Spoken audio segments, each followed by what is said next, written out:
Hubo una época en la que el internado fue un lugar lleno de risas y gritos de niños que corrían de un lado para otro de manera eufórica, pensando que el mundo nunca se iba a acabar. Pero a pesar de toda esa alegría que invadía el lugar, incluso dando el aviso para ir a dormir, esta institución alberga algunos oscuros secretos que todavía persisten dentro de sus paredes. Terrochollero, comenzamos.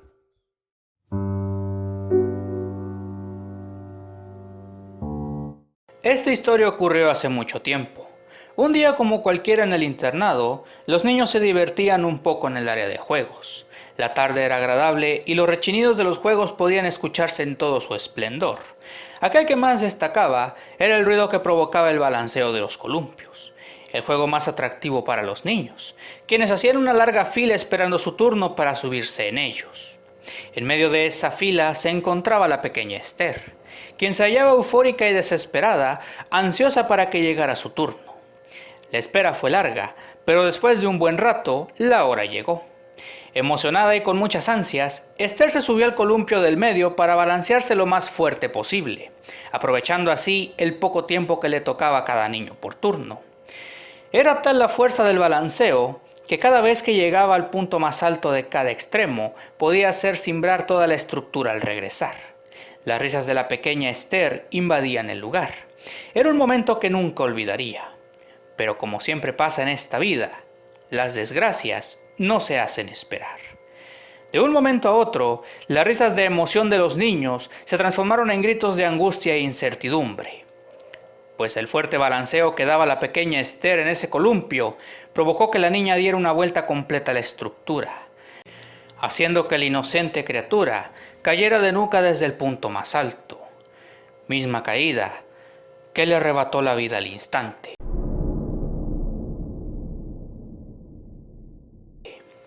Desde ese día, se dice que el espíritu de la pequeña Esther ronda por el patio de juegos del internado, haciendo una larga espera para jugar nuevamente en los columpios, pues hay quienes aseguran que, en las noches, puede observarse cómo el columpio del medio se balancea por sí solo.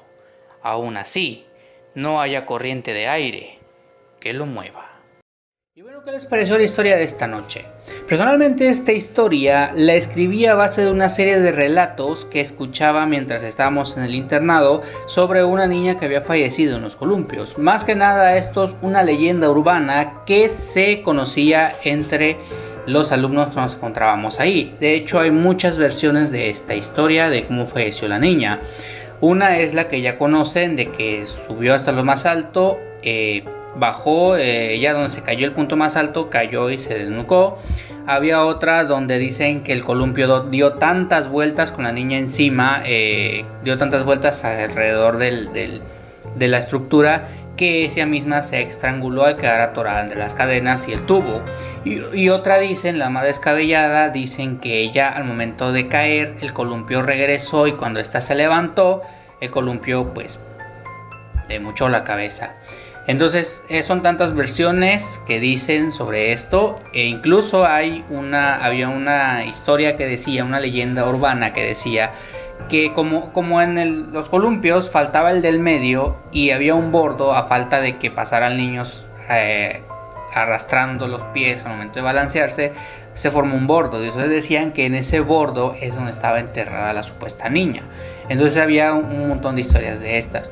Lo que sí no les voy a negar, algo sí estuvo, que sí me daba mucho miedo, es que cuando salíamos a tomar agua en la noche y volteábamos a ver los columpios, esos se estaban moviendo solitos. Y no había viento y eran muy pesados para que se movieran por sí solos. Entonces algo que sí nos daba miedo era voltear a ver los columpios, y sí era algo muy aterrador. Entonces, pero díganme ustedes, ¿qué les pareció? ¿Les gustó? ¿Ya habían escuchado una historia así? ¿Les gustaría seguir escuchando ese tipo de historias? Pues ya saben, denle like, suscríbanse para que siga subiendo este contenido. La verdad que muchas gracias por todo el apoyo que han dado. Ya son 75 suscriptores en el canal, y a pesar de que no he subido videos tan seguido, de verdad que muchas gracias por el apoyo. Y ya saben, si tienen alguna historia que contarme, pueden mandármela al correo electrónico que aparece en la pantalla. Y ya saben que yo voy a estar aquí para ustedes, ahí los leeré En los comentarios me dicen si les gustó, si conocen alguna otra historia, alguna sugerencia. Ya se la saben, síganme en redes sociales, todo eso. Y yo me despido con todo el gusto del mundo y nos vemos a la próxima. Les deseo que tengan muy buenas noches. Hasta la próxima, amigos.